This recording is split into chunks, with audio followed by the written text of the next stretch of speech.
Okay, shall we start? Well, good afternoon. My name is Ashok Gurung. I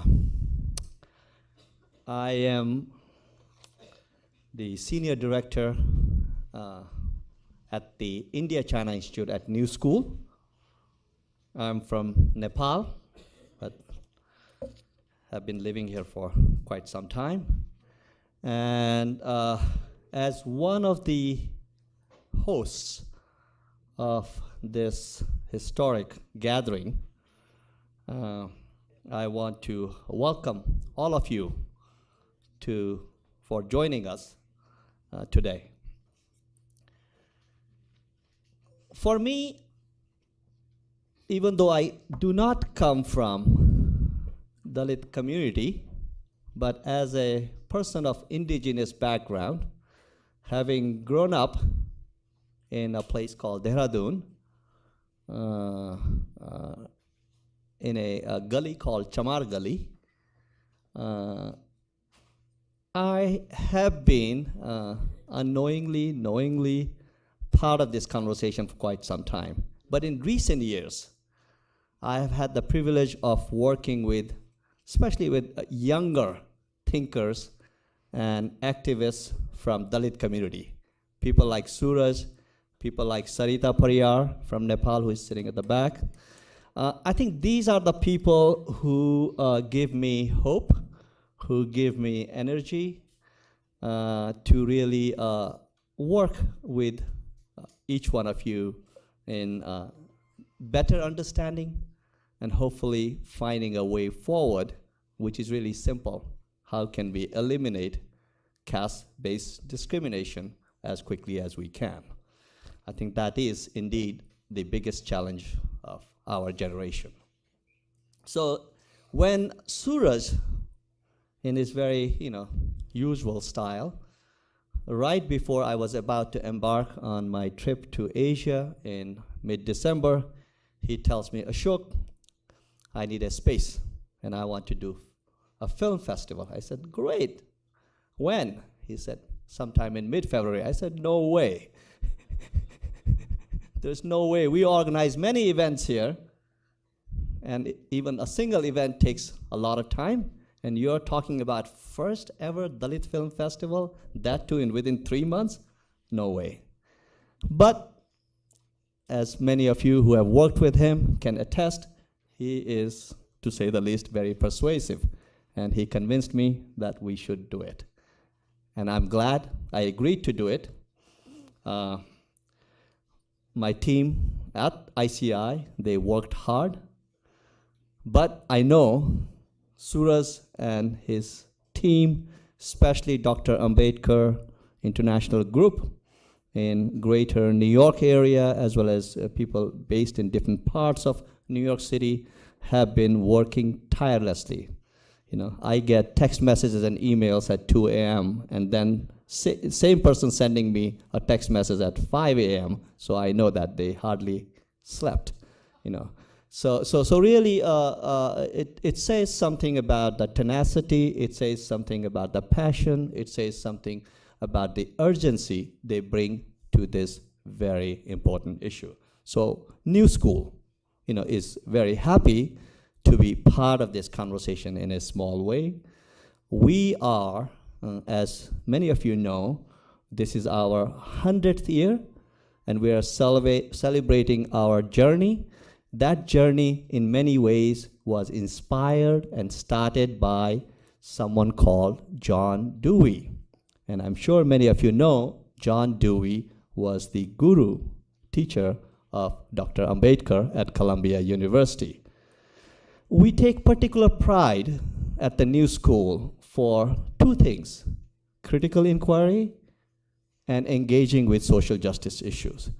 So really, I hope each one of you, as you get to know us, you will feel at home. And this particular gathering, when I say it's a historic gathering, I really mean historic, because the location of this particular institution, its history, all put together with what my friends and what I, along with many others who are from non-Dalit community as well, are hoping to really find a way to challenge ourselves, to rethink in new ways, and to really deal with these issues, these sets of issues in ways that perhaps has not been explored. And for that, creative minds, artists, writers, of course, when I say artists, today specifically I'm talking about filmmakers, as we all know, have the capacity to think outside the box. Through their art, through their creativity, I believe that you all who are in this business of thinking differently, thinking creatively, I think you will, working with some of the best scholars that we work with, some of the best activists who are present in this room, I think if we put all these three groups of people together, I believe that we have a chance to reimagine and to rethink, and find new ways of dealing with this, in my opinion, really inhumane issue, because it's really all about, not just for Dalit people, I think they need the most. For all of us, it's really a journey to regain our humanity, So for that, I want to welcome all of you to this special gathering.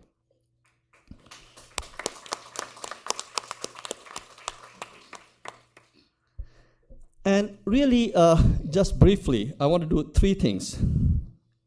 One part, I have already done it, thank yous.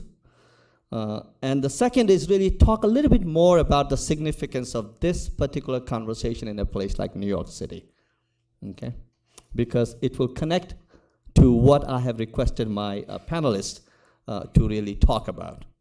And then, I will briefly introduce our panelists and tell them again, and also to you, how I want to use this 1 hour to have a conversation. First with them, and after they have shared their thoughts in response to two primary questions I have, then hopefully we'll have enough time left where I can gather few questions from your side.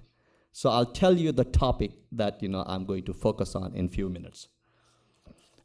Again, regarding thank yous, thanks to colleagues at Columbia University, thanks to many people in Nepal, India, people who have been really working behind the scene to make sure everyone who wanted to attend this particular gathering, they can get here.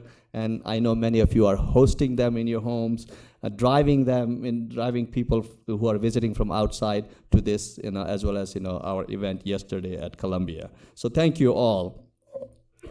So now let me spend a few more minutes on the significance of thinking about Dalit issues in a place like New School in New York.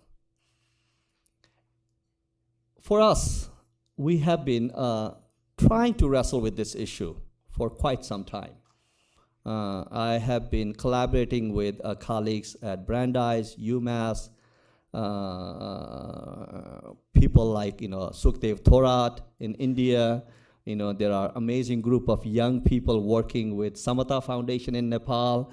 So I think what I've learned over the past few years is for all kinds of complex regions, primarily I think government position in India, that Dalit issues have been framed by and large very particular to South Asia, okay?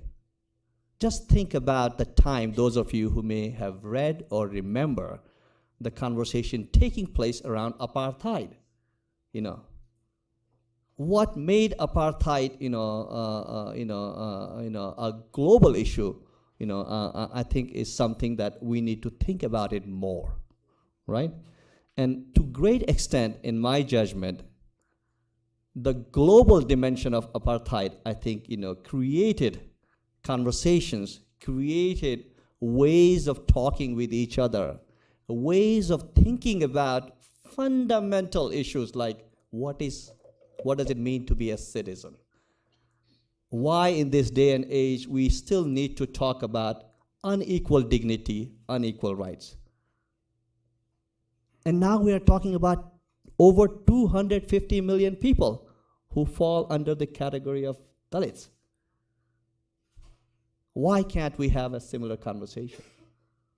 Whether you talk about kindergarten, whether you talk about schools, whether you talk about whatever forums you may be part of, how can we think about making Dalit conversation really a global conversation? Is one idea that I feel if a place like New York City can serve as a venue, as a space for that, we want to do whatever we can. And I have colleagues who are very interested in that, so we want to really collaborate with you. So today, what I have done is I have asked the panelists to basically first respond to two primary questions. One, I have asked them to take, first question is really more personal.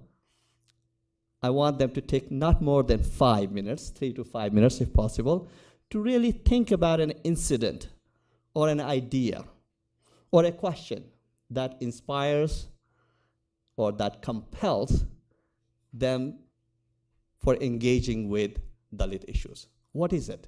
I'm sure there are many, but just pick one. So I just wanted to tell them so that they can start thinking about it more.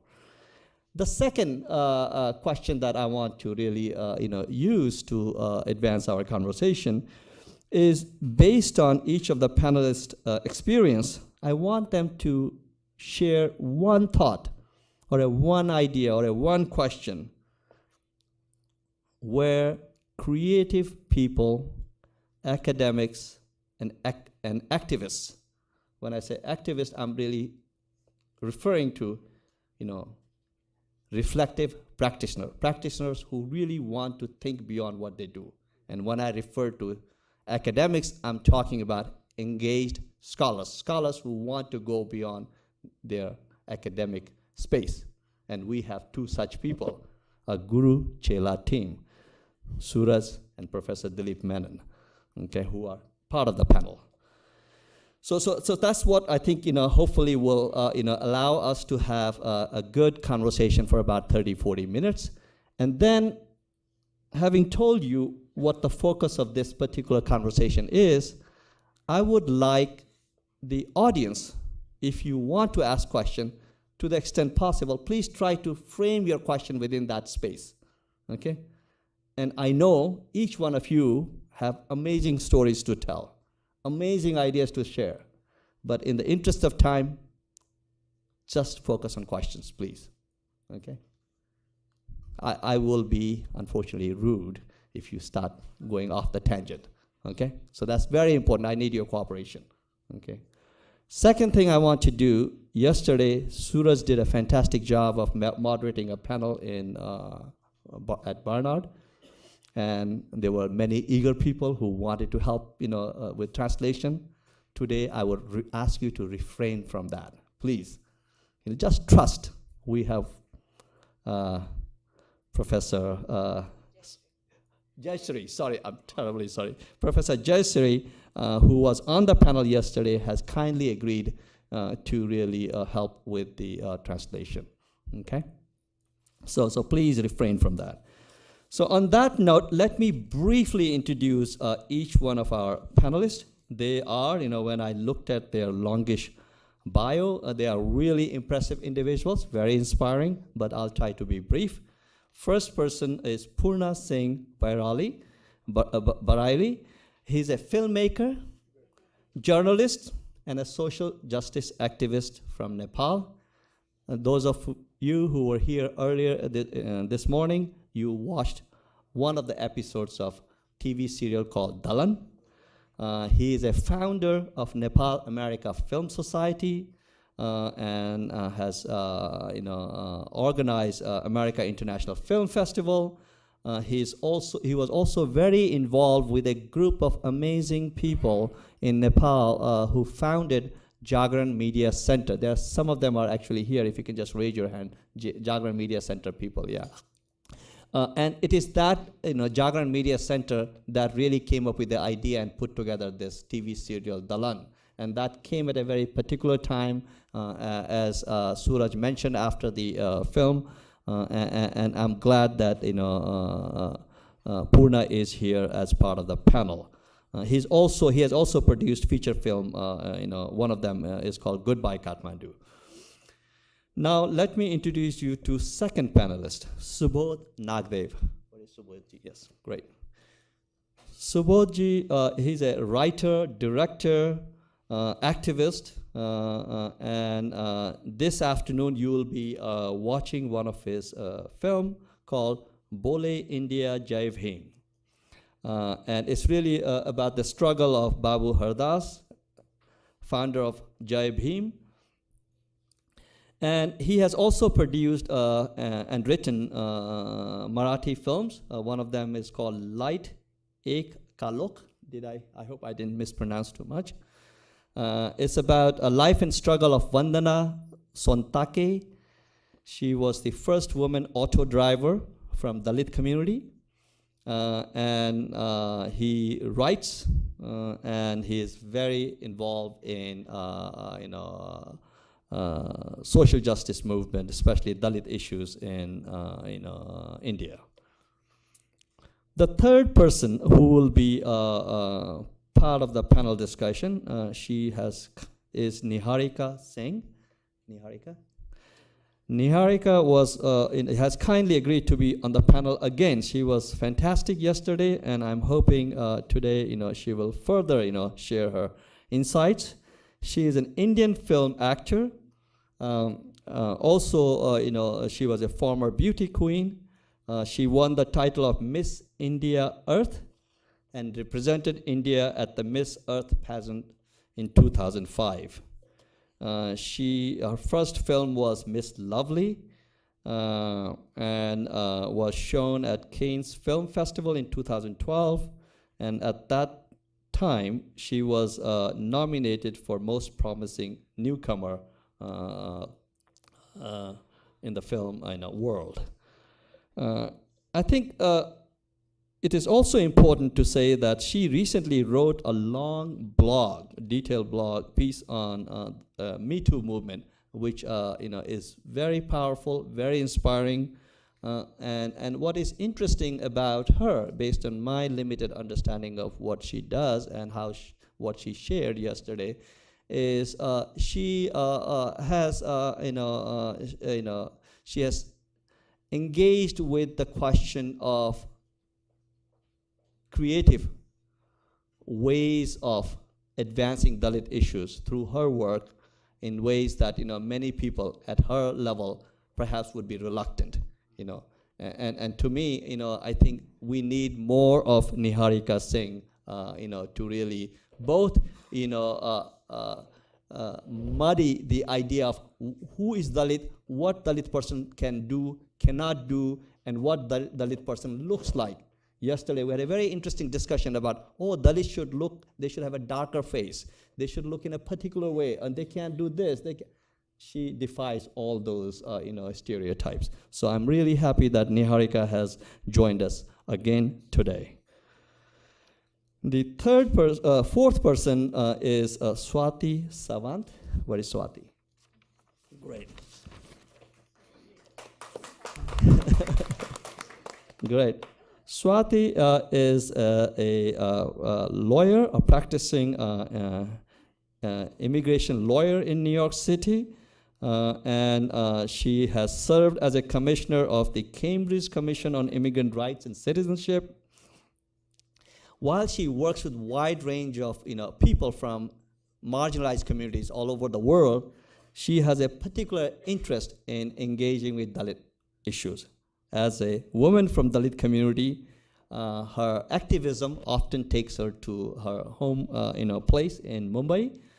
And while I was having a brief conversation before we met, for the panel discussion, she was telling me about a case. It just so happens a Nepali Dalit person who was discriminated, and she took that case on, and what happened. And I think hopefully she will talk a little bit about that case.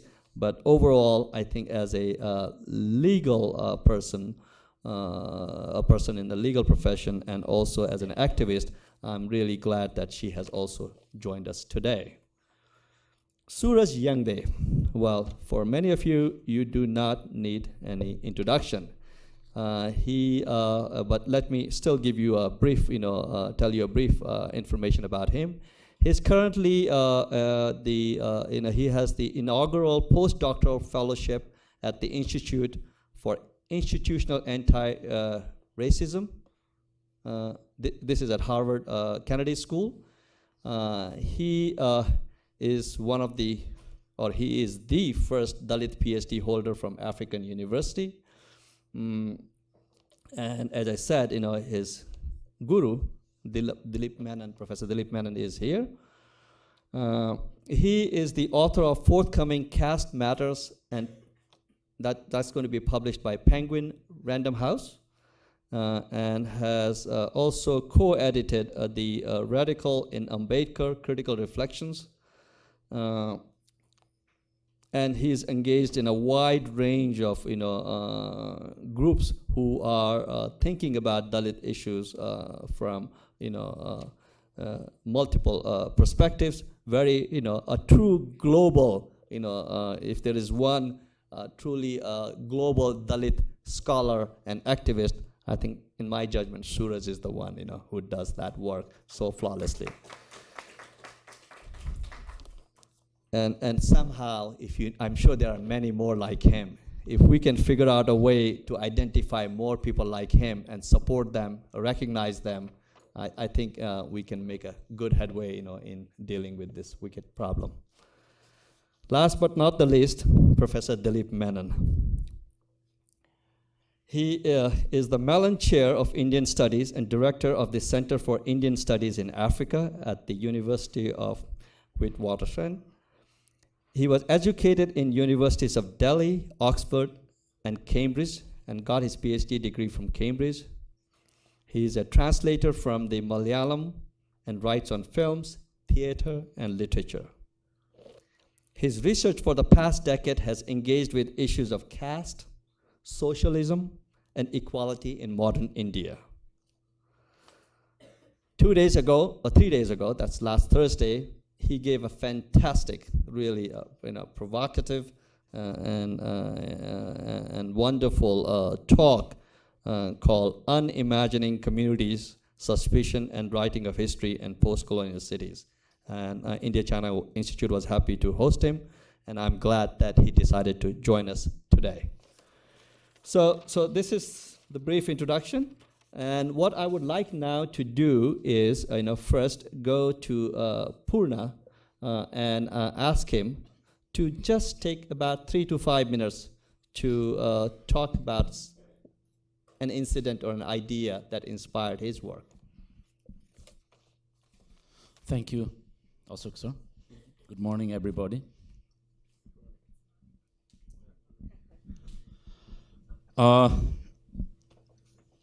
Actually, I'm from Nepal, and I'm based in Maryland right now.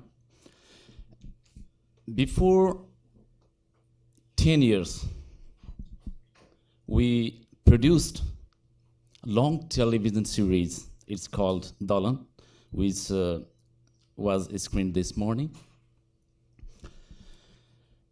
In Nepal, at that time, there were few films that depicted Dalit issue.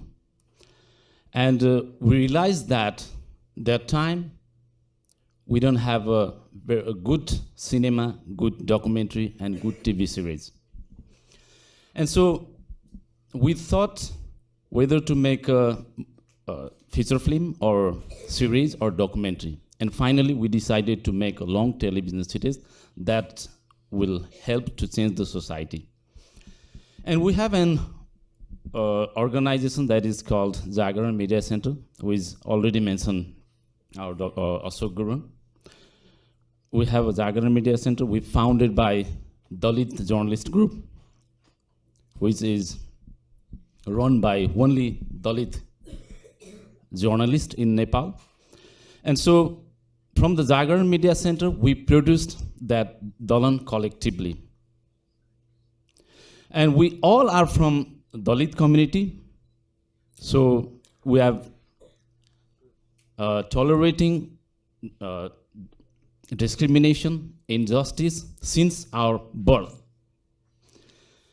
So television, film is a very effective tool to change the society and to tell our story.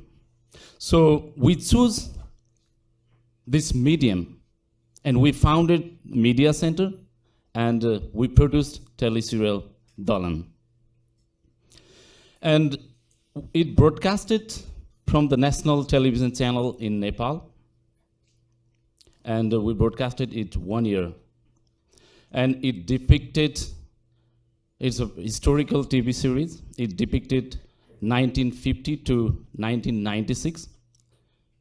It has a 3-generation story. And it was very successful. It had more than 600 fan club in Nepal. It's very popular TV series. That's why I and my team, we inspired to make TV series Dalan. And we are engaging to make a film and to work this kind of a movement through the cinema, through the media. So that's why I inspired to work on film and cinema. Thank you. Thank you. Thank you.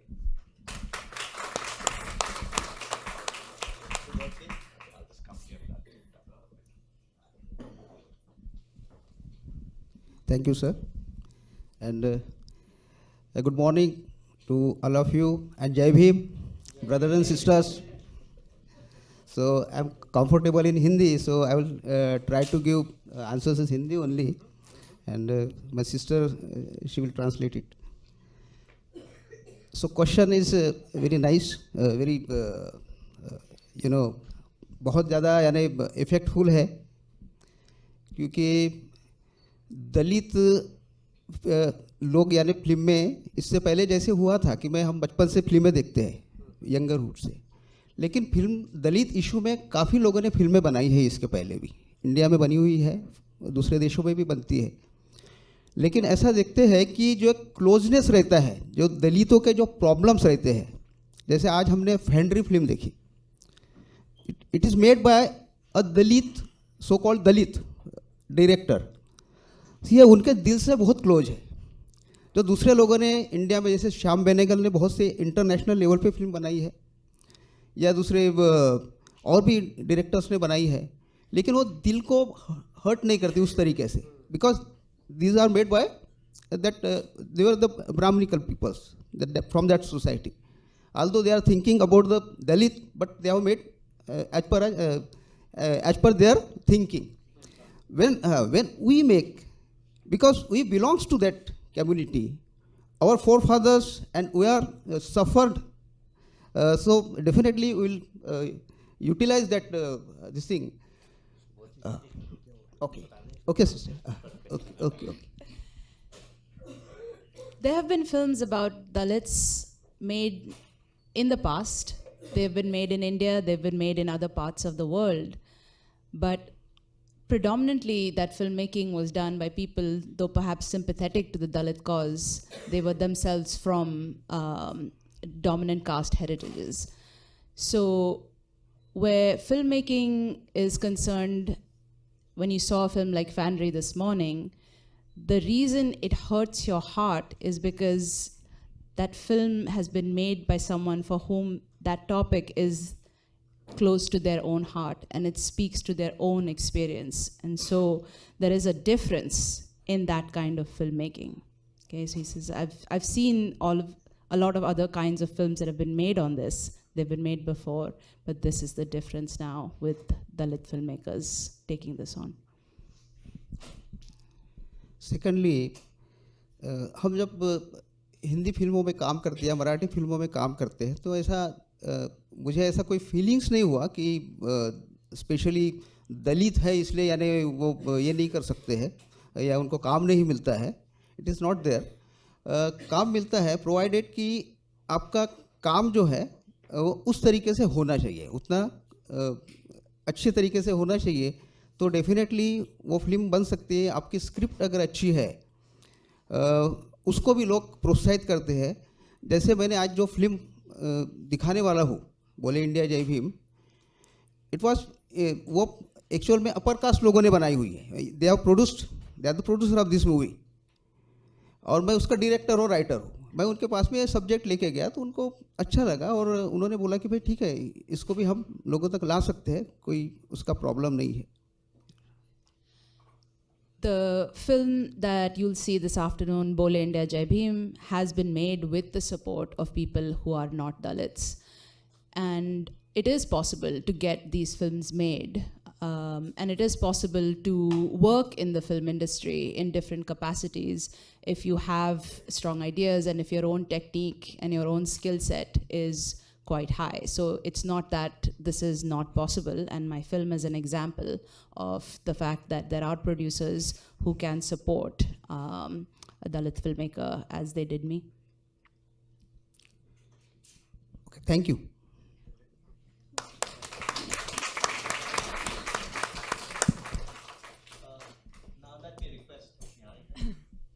Well, good afternoon, everyone. Thank you so much for coming here, and thank you so much for organizing this panel. I think the question that you had asked was, what is that one incident in our personal lives that made us want to engage with social justice, etc. Yes, we all Dalit here, but there is definitely something that makes us want to engage with social justice as a cause. I have to be very honest here. I don't come from a working class family. I am a third generation learner. So a lot of work had already been done by 2-3 generations earlier. That's why I had the privilege of going to a boarding school and where I could learn to speak in a language most of you can understand. And I actually started off as a very ignorant or innocent, naive young girl who thought anything is possible for me. Well, I want to do this today. I want to go for a beauty pageant. Why not? I did not think I was a Dalit woman who could not go for a beauty pageant. I mean, why not? You know, there was a beauty pageant. I said, well, let me go. I wanted to be independent. I did not want to depend on anybody financially at a very young age. And I think I was looking for ways to become independent. I dropped out of college, so I missed out on my developmental years of some kind, which I'm very grateful for, because education can corrupt. Because now that I've informed myself, I really, really wish I could go back to that stage. Well, what happened for me was I was just looking for jobs, and I did whatever I could to grow and explore the world. And I was a curious child. I still am. And I was doing whatever the hell I want until I experienced various kinds of injustice in my own life, and I couldn't understand what was happening and why was I being treated a certain way and the other person wasn't, or why somebody was like very comfortable being violent with me and saying the kind of things they did. And this is after I thought I had empowered myself and I was living in a cityscape and reading or at least engaging with more mainstream feminist kind of narratives or whatever. And I thought, well, we're all one, we're all the same, and I'm an empowered woman. And then things started happening to me, and I was like, okay, we're not the same. Well, who am I then? And I started getting interested in identity, and I started reading stuff, and then I was like, oh my God, this is home. This is me. And then I started digging my history because I was escaping home because there there was violence and incest in my home at a younger age, and that's another reason why I was escaping, which I realized much later. And I started digging into my history, and I was like, oh my God, everybody's gone through this. So every person you spoke to had gone through like such extreme injustices, and nobody was talking about it. Everybody was so frightened and putting on the brave face of, well, we're all happy and we all are. I do the same, so I mean, I don't want to blame them. But at least I'm here, I'm talking about it, so I mean, I feel better.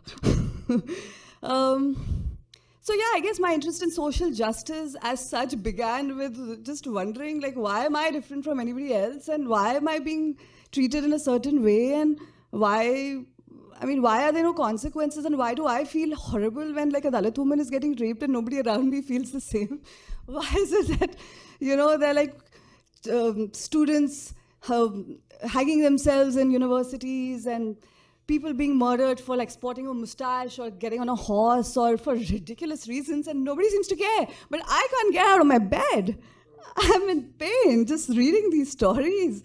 So I know, I mean, it might be very like personal, parochial or whatever. I don't want to think about social justice, I promise you. I only want to think about makeup and beautiful dresses. And I only want to think about like going for like nice gala dinners. But unfortunately, the world is not allowing me to do that. So, well, that's a personal story.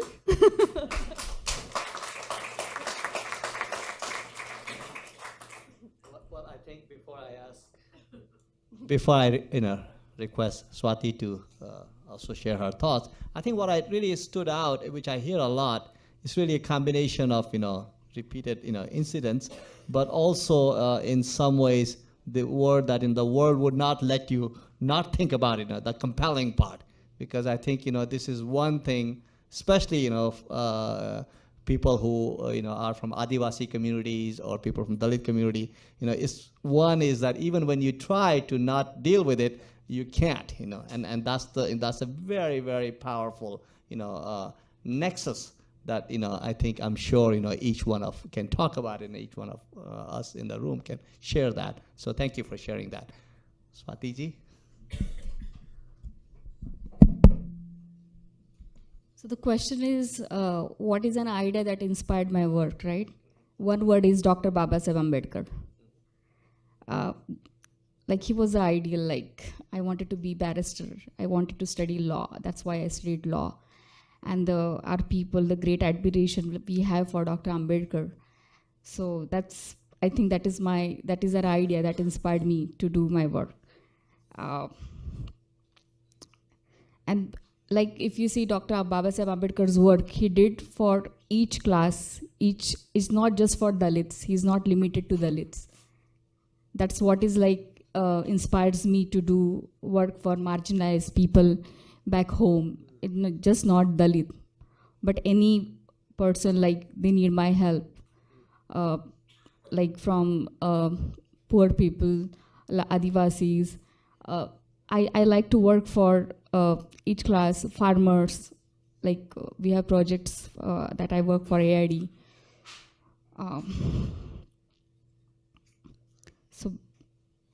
And I thought like law is a bigger umbrella, where I can be a social worker and a lawyer. Because you cannot change things just by being a lawyer or just as a social worker. You need combination of both. You need to change the law, you also need to work at the grassroots level.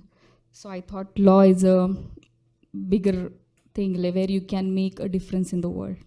And that's why I chose to be lawyer, and that's why I enjoy what I do. I like to help people back home here.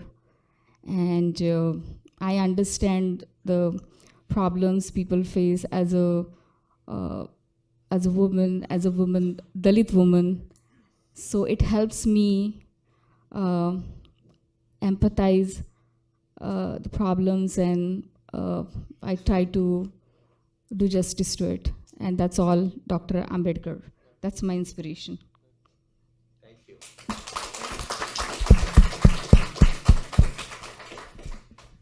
Thank you, Swati. Now I think Suraj, right?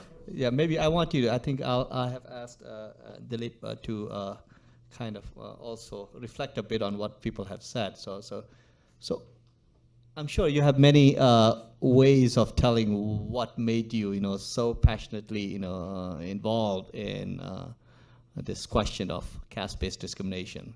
So, can you pick on one or two incident or an idea that gives you this extra energy?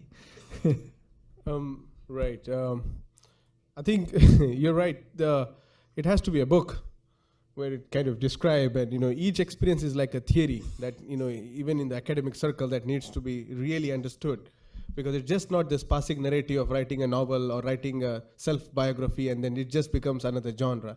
There is a deep theoretical mystification, and a serious scholar needs to intervene with every comma that is put in the sentences that we write and think about, right? And I think I share with the dais so far what they have said, be it Ambedkar, studying her law. I mean, I share that commonality with her, where I went to law also because Ambedkar was a lawyer, And I think one of the profound things that stood I was talking to a journalist earlier today, and they were asking the same question. What inspired you, because there is no other inspiration, there's only, this kind of a tall, towering inspiration. And unfortunately, for other communities who are also oppressed by caste, they don't have such kind of a modern inspiration that they could, hang on to, mostly in some circles that we have. And, and so when we look at Ambedkar, for example, outstanding personality, studied here in this very New York City, 2 PhDs, bar, and then, enrolled for a 3rd PhD, and, this impressive resume.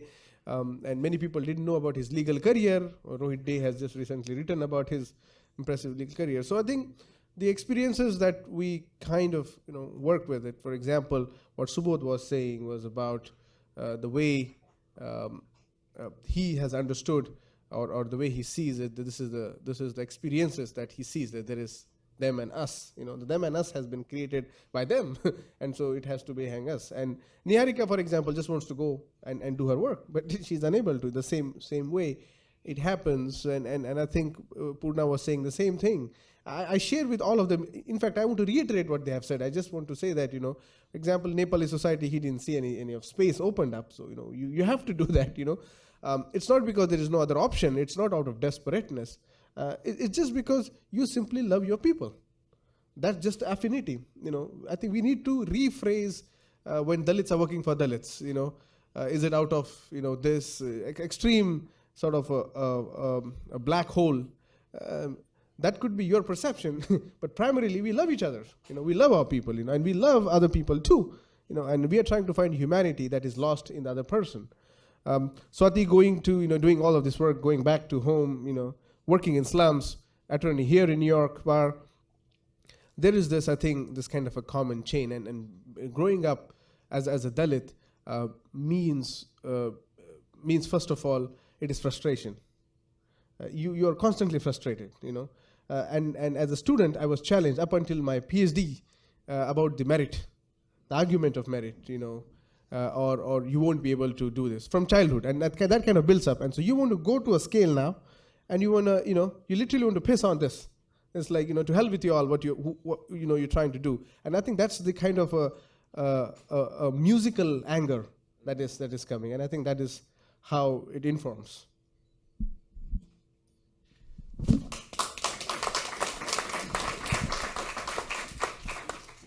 Thank you, Suraj. I think I know you have a lot more to say, and I only thing I can say is just keep doing what you're doing, And now let me, invite, Professor Dilip Menon, who, has thought about these issues, from a slightly different angle. As really one of the most respected, historians that we have, currently based in, Johannesburg, Africa. So I would like you to, maybe take 3 to 5 minutes to, just, tell us what inspires you, what gets you going. I'll try and be brief as well, like everyone else has been. And when Ashok introduced me, he said, we have a guru and a shishya here, a teacher and a disciple, falling into habits of hierarchy that are very common in South Asia. I'd like to see Suraj as less my disciple or student, but as a fellow combatant against the discrimination and injustice that we see in a society like India, which is violent, hierarchical, and inegalitarian. So for me, it's been a long journey from India to Johannesburg, just as much as it was a long journey for my parents from the villages to where they came to, in the cities where I grew up. I grew up free of discrimination and injustice. My father was a civil servant, but I can't say that in his case. And teaching in universities, one of the things that has always struck me is that universities present themselves as places that educate. Universities need to present themselves as places that learn from the experiences of people that come into them. That not everybody sitting in the classroom comes from the same kind of background, has the same kind of life, and that some people have had to struggle much, much more to get into the university, but most universities all over the world are unconscious of this. There's something called a syllabus, there's something called pedagogy, and there's something called a discipline. So I want to share with you one experience that projected me out of India to South Africa, where I am now, where I raised money for students from underprivileged backgrounds to come and do masters and PhDs at the university. Suraj was one of our best students. In fact, I asked him to direct the center that I now direct. He would make a much better director given the fire in his belly. But way back in the 90s, I was teaching at the University of Hyderabad, which is located in a region called Telangana, which is one of the most unequal hierarchical spaces in India. The university had students who were largely from Dalit backgrounds, and it's difficult for me to relate what that means, because there would be students on bicycles, Dalit students on bicycles riding around. When they saw teachers, they would step off and push their bicycles. Because if they rode their bicycle past somebody who was older than them, somebody who came from a higher caste, back in their village, they could be killed. And that was the end of the story.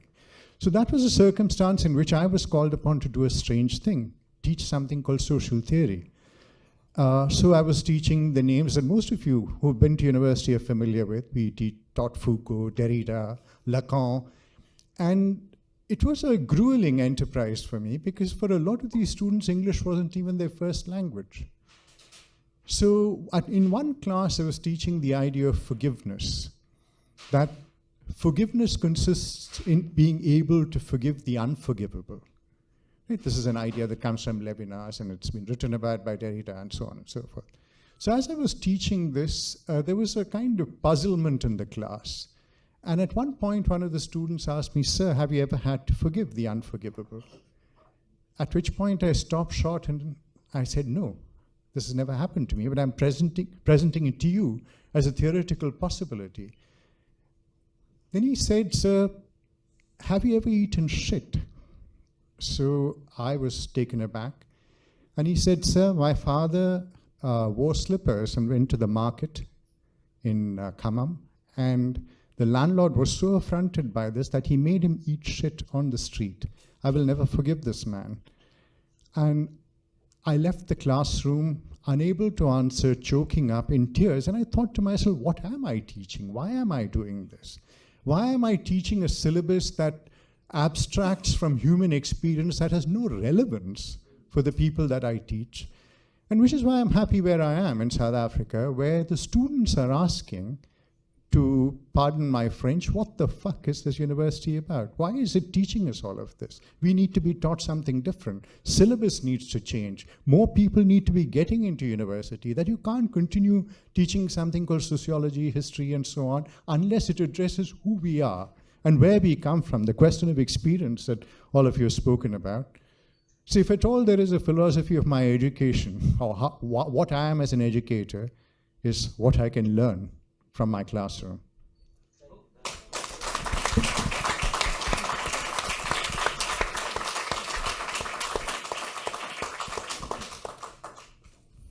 Thank you. I think Well, I think what Dilip just shared is in some ways, when you think about what Dr. Ambedkar was talking about, you know, in terms of education, or John Dewey was talking about education, you know, the essence is precisely what he just described. I think all of us, if we can think about the idea of education, not so much about teaching, but about learning, I think the you know, landscape of what we can do becomes really different, and you know, possibilities emerge. So talking about that, possibilities, I think as I said in my opening remarks, I think I want to do, you know, in the second round, before I get to hopefully at least one round from the audience, is really play with this idea of creative people, artists, filmmakers, as I said, working with academics like Suraj and Dilip, activists, many of you in the room. How can we reimagine? What is it, you know, that, you know, we can, you know, how to rethink, you know, this particular issue from a global, broad global perspective. So I think what I'll do is, I'll again, you know, go, you know, pretty much along the same, you know, sequence, and ask each of our panelists to share anything in that realm. But you know, I know you have a lot to say. Again, you know, please be brief, 3 to 5 minutes, and then, you know, hopefully we can have one round of questions from the audience. Purnaji.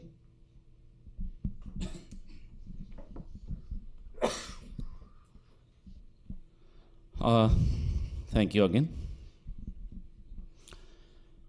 Yeah, surely we know there are, you know, people living in injustice, and definitely we have to do more thing from the global perspectives.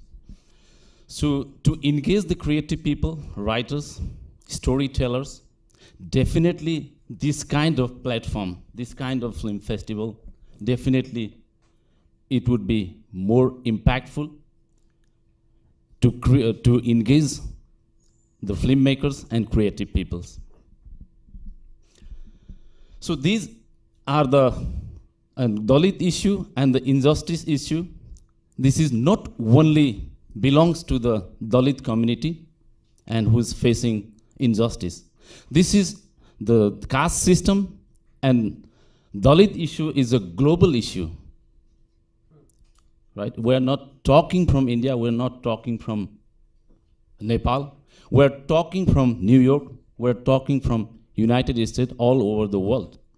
Definitely we have to raise our voice through our media, through our cinema, through our writing, through our article, law, acting. We have to raise this kind of voice for the justice, for the equality. When I came United States 6 years before, and then I realized that let's do something. And I started Nepal America Film Society, and I started to organize Nepal America International Film Festival. And we're trying to advocate for Dalit issue and the social justice issue through our film festival, through our cinema. So this is the one way to advocate social justice, and we can raise this kind of voice, this kind of platform. So I would like to thank you, organizer, Osho Gurung, Suraj, New School, the New School University. This would be the one of the great initiatives. Over the coming years, we can make, you know, huge and great event, and we can spread out Washington DC and other states as well, and we can invite all the well-minded people, all the creative people we can engage.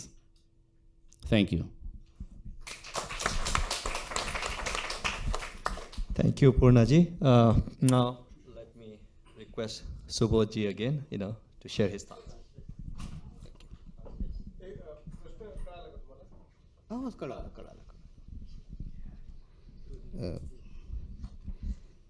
Actual में दलित जो शब्द है ये कोई छोटा मोटा शब्द नहीं, it is very vast subject. It is the meaning, I think it is a depressed class. Depressed ये कोई सिर्फ भारत में नहीं है, सारी दुनिया में. डिप्रेस्ड जो होता है ये कोई जिनके साथ में अन्याय होता है, अत्याचार होता है, is the Dalit, as per as my point of view. ऐसे ही हो सकता है. अब वो कोई भी देश का हो सकता है, यहाँ का भी हो सकता है. मैं लास्ट टाइम एक यूएस का भी एक वाकया मैंने इंडिया में काफ़ी चर्चित हुआ था न्यूज़पेपर में कि यहाँ पे एक पंजाबी लेडी के साथ में उसके हस्बैंड ने कुछ उसको फूल बना के शादी करके लाया. उसको बाद में यहाँ पे आने के बाद में पता चला कि ये भाई he is not doing that job, particular job. तो फिर उसको वो इंडिया में गई और काफ़ी उसके ऊपर में केसेस वगैरह भी चला था. तो इस तरीके के तभी वो पंजाबी लेडी है, she may be from the forward class, लेकिन उनके साथ में अत्याचार हुआ है. So we can call that lady also a depressed lady, Dalit lady. तो इस तरीके से सारे दुनिया में है. और ये सारे दलित बोलने से ज़्यादा मैं समझता हूँ कि ये सारे दुनिया के जो भी फिल्म मेकर्स है वो एक अम्ब्रेला के नीचे में आना चाहिए. आर्ट के माध्यम से, सिनेमा के माध्यम से, थिएटर्स के माध्यम से, राइटिंग के माध्यम से, एंड वो एक्सचेंज होना चाहिए. उनका व्यूज़ जो है ये देश से उस देश में, उस देश से इस देश में, ताकि वो पता चले कि एक्चुअल में हर देश की क्या व्यवस्थाएं हैं और व्यवस्था के माध्यम से किस तरीके से वो दबाए जाते हैं. अब भारत में भी ये व्यवस्था पहले से भी थी और इसलिए बाबा साहब ने सिर्फ दलित शब्द का यूज़ नहीं किया, उन्होंने डिप्रेस्ड क्लास यूज़ किया. अपने सारे राइटिंग में उन्होंने डिप्रेस्ड किया. अब डिप्रेस्ड में सभी लोग आ जाते हैं, उसमें इवन जो एससी कम्युनिटीज़ है, scheduled caste, scheduled tribes, OBCs, ये सारे उसमें एक दलित कम्युनिटी में आ जाते हैं. So the word Dalit shouldn't be seen in a limited way. Anywhere that a person is oppressed, we can use the title of Dalit for them. Dr. Ambedkar himself used the term depressed, the depressed class, and it includes a number of different groups, including what under the Indian Constitution is termed the scheduled castes. And it is my opinion that you will find people who fall under this category, who have been marginalized, who have been oppressed in different parts of the world. So perhaps it is the step that filmmakers everywhere should take to represent the structures of all their different countries and the way they function to oppress different kinds of people, and therefore have a conversation and an exchange about those commonalities, both the problematic structures and the people that it affects. I'll give you an example of what I think we could do to broaden this definition of the Dalit. So there was a woman from India who was Punjabi. She had an arranged marriage and was brought to the US by this man who then turned out to be some kind of fraud. Maybe he didn't have the job that he had told her that he had. And so he had fooled her, he had taken advantage of her. And so in my opinion, even if this woman may come from the dominant caste in India, because she has been treated this way, she may also now have the label of the depressed community. And so there are all of these different ways in which people fall under this category, and it is filmmakers who can actually show us these connections and who can help us critique all of these various structures. Thank you. I think. Thank you.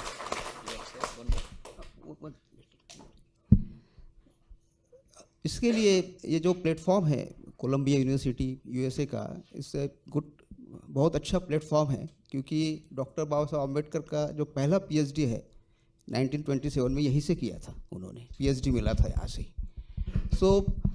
और बाबा साहब एक symbol है सारी दुनिया के लिए, through his ideology, through his philosophy, कि वो एक रिप्रेजेंटेशन करते हैं या लोगों को मार्ग बताते हैं थ्रू हिज फिलोसॉफी, कि भाई वो जो दुनिया में अलग अलग जगह में जो लोग हैं उनका एक सिंबल वो बन सकते हैं, और ये कोलंबिया यूनिवर्सिटी उसका बहुत बड़ा एक रिप्रेजेंटेशन कर सकता है, ऐसा मैं समझता हूँ. Thank you.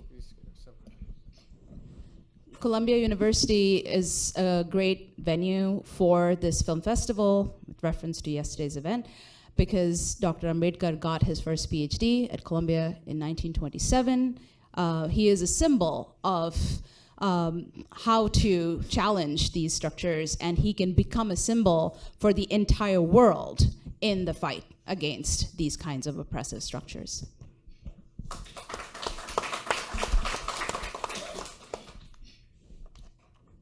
Thank you. I think my friend Suraj is telling me that we are almost done with time. So I think let me ask my panelist. I think not everyone has to respond. I'll definitely not give you, Suraj, the chance because you have spoken at the yesterday's event also. So maybe first let me go to Swati ji, please. I think I would like to share the case that happened recently in New York. So to show how caste is a global issue. Like caste system is prevalent in people's minds, no matter which country they live in. And people living in America is no exception. So recently I got an opportunity to file case with EEOC, which is Equal Employment Opportunity Commission, based on caste-based discrimination. So this case was denied by New York State Division of Human Rights. Why? Because caste is not a protected classification under law, and it is beyond their jurisdiction. So that's why this person, this victim, did not get justice. And the facts of this case are, we have to file with the EEOC. And the facts are like, the victim was worked in a restaurant in Manhattan, New York. And victim's co-workers made derogatory remarks about his being from lower caste and as being born as untouchable. So his co-worker did not eat the food brought by him or cooked by him because they believed if they eat his food or sit with him, they will become impure. Victim many times requested not to use these derogatory remarks. Manager of the restaurant witnessed everything, but he did not help him. And he was like forced to leave that job. Unfortunately, his case is weak because he will not get witnesses in his favor from that restaurant. New York State has already rejected his case, denied because there is no such thing as caste under the law. And it's not their jurisdiction. So the case is pending with EEOC. And this is like, people are not treated equally in America. Why people come to America in New York? So that they will not face discrimination. They will be treated equally.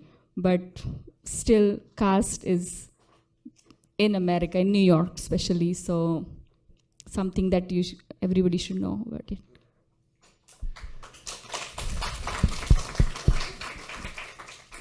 Thank you for sharing that. I was talking about that particular case because you can tell that the legal framework, legal understanding on caste issue matters.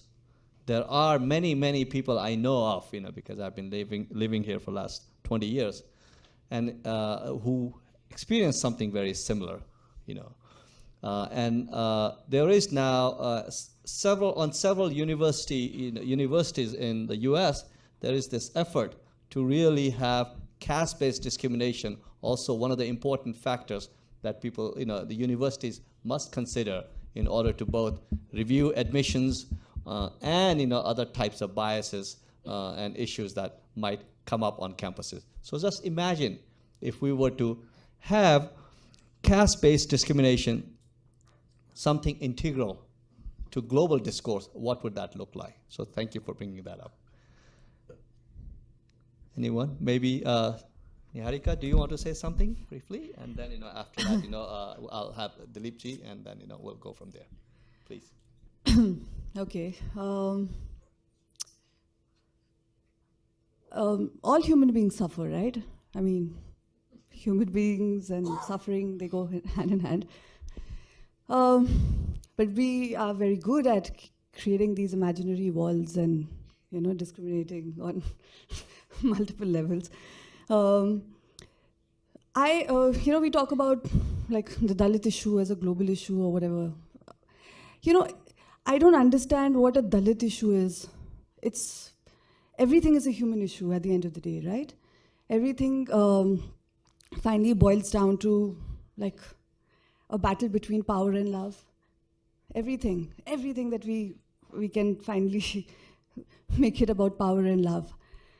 All of us here, sit here, academics will write books, activists will protest and do whatever they have to do.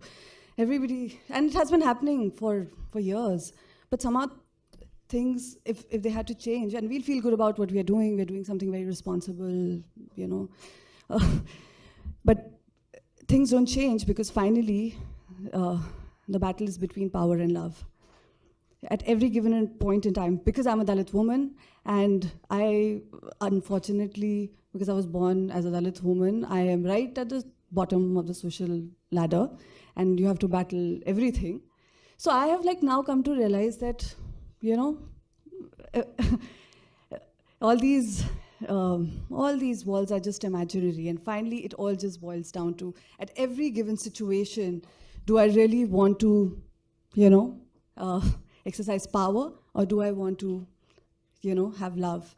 Like you were talking about this forgiving the unforgivable. I've had to do it all my entire life, and thankfully, the Dalits have been given this idea of Buddha, and so for me, I think I try to find the Buddha within, and I think if all of us could at least somehow try to do that, maybe some things will change. But otherwise, I'm sorry, I do have a bit of a cynical point of view. Thank you, Niharika. Thank you. Niharika, while at some level I agree with you that we are all in some sense thinking about the human, we are all human, but we suffer in fundamentally different ways. And that's really what we are talking about here. That being a Dalit, being a woman, being black makes a fundamental difference to how you occupy the space of the world. And there is a larger landscape of indignity and humiliation that we see around us. So when I think about India and the landscape of humiliation there, I'm also reminded at the same time that the United States of America is no different. We've had Black Lives Matter. This is a society with the largest number of people in prison, of which a huge percentage is black, which is why I have never been enamored of relocating to America or wanting to teach here. I prefer to be in South Africa, where I am right now, to be reminded that humiliation and indignity continue, and that people know that this is a struggle, that we have to fight this every day. I'll just put before you two anecdotes. One is a story of Mahatma Jyotiba Phule, when he writes in 1873 a text called Gulamgiri, which is translates as slavery, which is probably the first modern critique of the idea of caste. He dedicates it to the slaves, the Negroes of America, as he calls them, who have just, after the Civil War, experienced a kind of emancipation. It's like James Baldwin asked in 1965, what do you think of 100 years of emancipation? He said, isn't it too early to actually think about celebrating it? And arguably, America is very much the same. The other is that of W.E.B. Du Bois, right, who very early on in the first decade of the 20th century spoke about race as being like caste, that being black was something ascriptive. If you were black, you were marked. It was like carrying the mark of Cain. So it was very much like caste, that being a black man in America did not allow you an avenue for advancement, did not allow you a space where you would not be discriminated against. So that's something to think about. And I noticed there are no African Americans in this room. Thank you. I think So, I think, yeah. See, Ashok, to answer your question about, the kind of merging of activism, academia, and art, I think there are two things. One is art is a space, and I think that space is something that we can queer around, people from various kind of background can think around. And for me, art is a hope, it offers a certain form of hope, and we have not really understand the scope of it. For example, the art we understood is in a very kind of a canonical fashion: Impressionism, Cubism, European and Japanese art. And when I see this art, I see an immense amount of hope that is buried there. And for me, as a Dalit, and I need to merge and need to tie that hope with this space that is art space, which is a hopeful space. And second objective is to mature, because art is a space that is also having this global vision. And for Dalit artists, Dalit activists, we need to also mature to a level, and I think there is a kind of a sharing. And I think this is why this film festival is part of that kind of movement, because this is a movement where we want to kind of succor the downgraded or kind of marginalized voices, where we can collectively raise the flames. Yeah. Thank you. I know. Agree with you. I think even though we are running late, what I do want to do is I do want to invite very brief questions, not necessarily that I'll have panelists respond to that, but really something that we all can take home and think about them, okay? So please, refrain from making long, a statement. I know that they're important, but just cut it down, and make it very brief. Do we have? Suraj, can you help with that side? Okay, you start, sir. Thank you. Very brief. For the filmmakers and the audience, I was wondering, who do you see as the most common audience watching your films? And I'm just picking up on Professor Menon. Who is in the audience? Who's watching? And secondly, how do we expand the dissemination and the advocacy of these films, especially in schools like where Fandry was depicted? Because ultimately the change is going to happen there, right? The laws and policies are at different levels, but it's the social stigma, the mindset. How do we work collectively to expand these films into grassroots levels where it's not just education, but it's learning? Thank you. Great question. Let's see. Yes, please.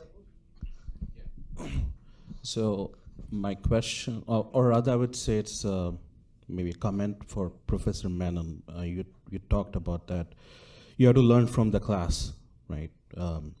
I think there has been enough post-mortemization of Dalits, objectifying Dalits, studying about their issues, their problems, and I think what the class can also learn is from the oppressor caste, is upper caste. I think that's missing.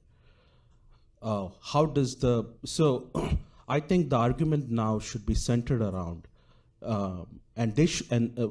centered around the upper caste thinking and the ideology, like what makes an oppressor, what discussions goes on in their houses, into the living rooms.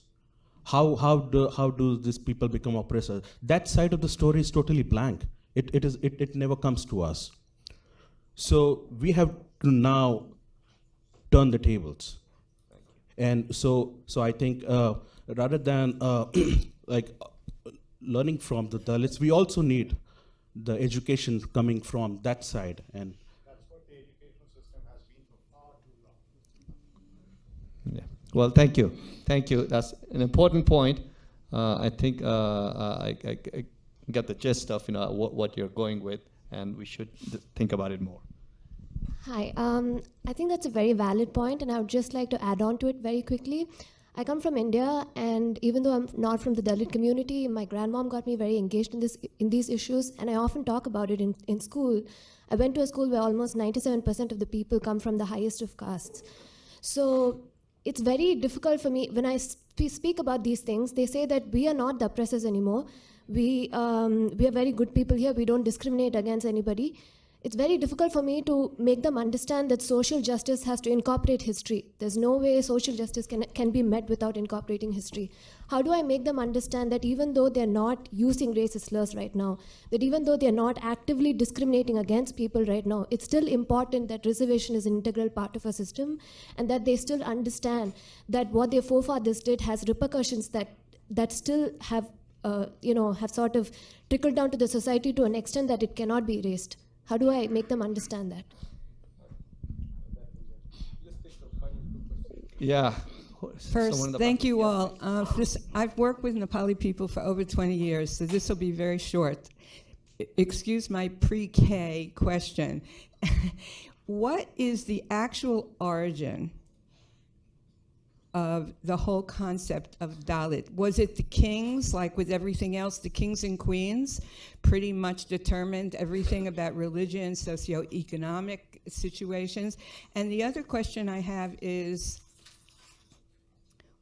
I asked the same question at NYU recently regarding an interfaith conference about animal rights, but it was also about people's rights. What is everyone doing in the academic sector, in the cultural sector, in the arts sector? What is everyone doing to teach? It's my new mantra, the older I get, Jindagi Choto Cha. What are people doing in terms of educating, teaching basic ethics? Mhm. Thank you. Thank you. I think let me now wrap. You get the last one because you really produced something very, very important and shared with us yesterday. So thank you. Please Yes, make I want it to brief, though. thank the organizers of the film festival and cultural event to bring the message of Dalit, broken outcast, to Manhattan and the people of New Jersey and the states. I'm from California, came out here, worked for years, 20 years, following the message of Dr. Ambedkar. And I'm wondering how this message, I think it was mentioned, you did, relevant to the people, to the students who need to find out this message. And copies of A Rising Light I put on the table outside if you're interested. And I believe this is very important for this event to be launched here in New York for the people. And my question is, how do we make it relevant to the people, to the students? Thank you. Thank you. Okay, I think now just a few more minutes. Before I do my final thank you, thank yous to the panelists and Jayashri. Really thanks for your help. I want to make a couple of quick announcements. One is next week, March 6th, we have Professor Sailaja Paik, who is going to deliver a talk on performance of politics of performance, looking at intersection of caste, education. You can visit India-China Institute website and get information about the event. I would encourage you to, those of you who are, in New York area, please come to that. Also, soon you will be getting announcement about a conference, annual conference that Brandeis University started about 4 years ago, Unfinished Legacy of Dr. Ambedkar. This coming October, we plan to host the event at the new school, but it's going to be done in collaboration with Columbia University, Brandeis University, UMass, Indian Institute of Dalit Studies, and Samatha Foundation in Nepal. So we all are collaborating to make it really a global conversation. Focus is going to be at the intersection of religion and social justice, with particular focus on supporting the work of young scholars and young activists, who are interested in looking at these issues deeply. So again, visit our website for that. So now, really, as I said, I think those of you who are new to the conversation, I think if you were to do simple, just what is, Dalit, and why it is important. Just in Google, I think you will be taken to many, many important sites. You can start with India-China Institute website. You can do Samatha Foundation. You can do Indian Institute of Dalit Studies. So there are many, many easy to access sites. I think important thing is get engaged, learn about it, educate your neighbors, educate your family members, and those of you who are in position of power, do whatever you can. I think that's the idea, right? On that note, I want to really thank our distinguished panelists. You guys were terrific. Appreciate it. Thank you. Thank you, Jayashree, again. And Milind, you have an announcement? Yes. So this is Milind, by the way. Milind, Suraj. These guys don't sleep. They have been working hard. So thank you, Milind. I must thank panelists. That was a wonderful discussion, very enriching. Thank you so much. Few quick announcements. We have an alternate venue for rest of the movies. Some of the movies, we are moving that venue from another building back to this building. Wow. And I really thank New School for helping us out. So we don't have to go back and forth, back and forth. The lecture theater on the same floor, L104, is our venue for all the rest of the movies that we were playing on the other side of the rooms. Another quick 30 seconds I'm going to take. Yesterday night was a wonderful gala. Most of us were there. Some of you guys missed us out there, but we missed one director who didn't get his trophy. So I would request Professor Dilip Menon to please present it to Professor Rao. Professor Rao, please. Rampila Rao directed Gandhi, Untouchable, and Me. And his movie will be screened in an hour on the other side. So. Yes.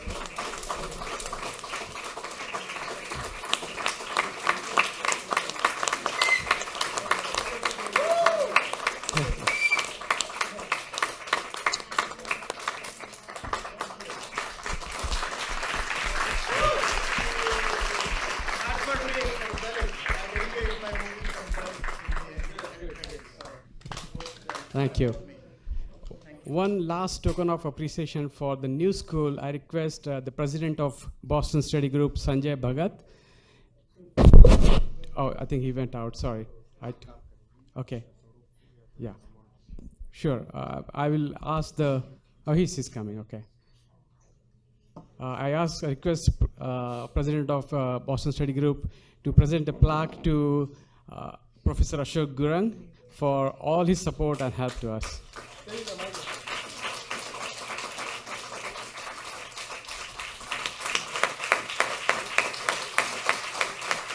Thank you so much.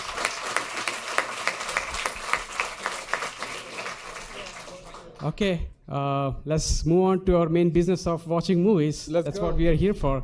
Thank you so much.